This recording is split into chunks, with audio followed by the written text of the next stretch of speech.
So let's start with analytical and technical skills. I think that people focus on that a lot. And what I've seen over the years is that citizen developers that sort of occur organically within a business area usually have some sort of innate analytical skills, but they don't necessarily have a technical background or even very much technical training. They're usually very proficient with desktop applications, spreadsheets and word processors. They might use some lightweight design tools like forms designers and report generation.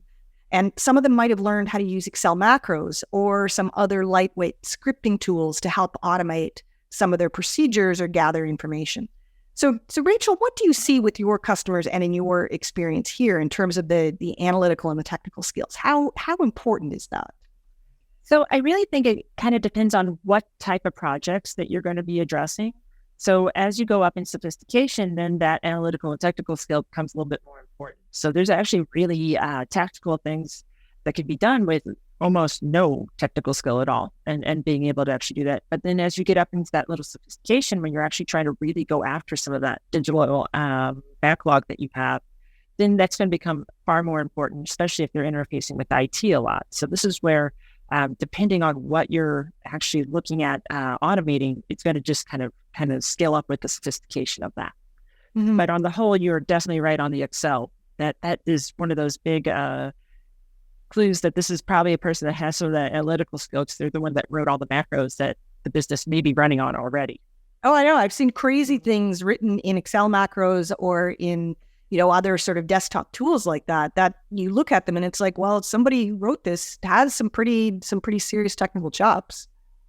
And business chops, because really those macros are a deep understanding of the business as well. Mm-hmm. That, I know that we talked about that a lot last time on that subject matter expert. I can't emphasize that more. This is probably, I think, more important for a really successful citizen developer would be being that subject matter expert about a piece of the business that's being automated or needs to be automated, because that's going to lead naturally into a deeper understanding that's going to make the technical and logical skill set a little bit less important because the tool will hopefully make it up.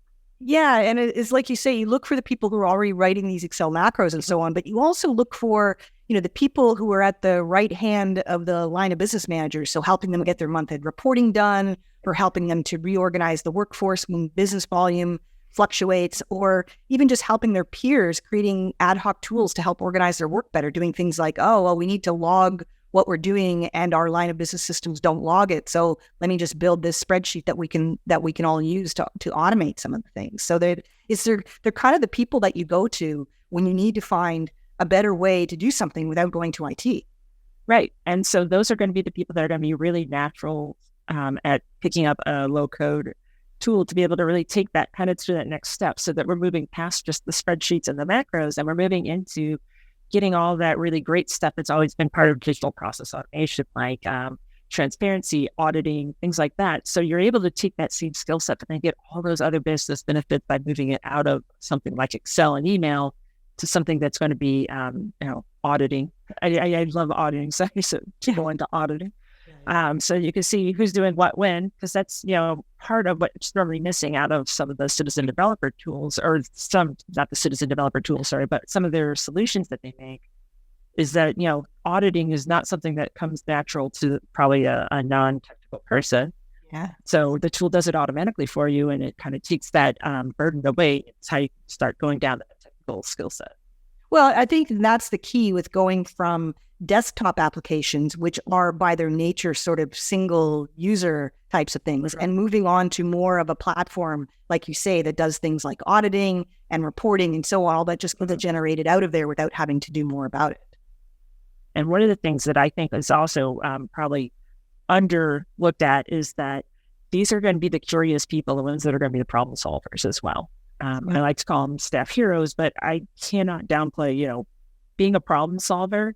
I find it very hard to try to teach that skill. So sometimes there's all those natural problem solvers that are out there, and that's really going to be, the person that they know the system, they know the data, they know, the business, and they want to actually solve the problem at hand. And I think like you said, it was a matter of curiosity. These are the people who are looking at something and going like, man, I wonder why it works like that, or I wonder if we could make it work better, and then has some sort of drive to actually solve the problems.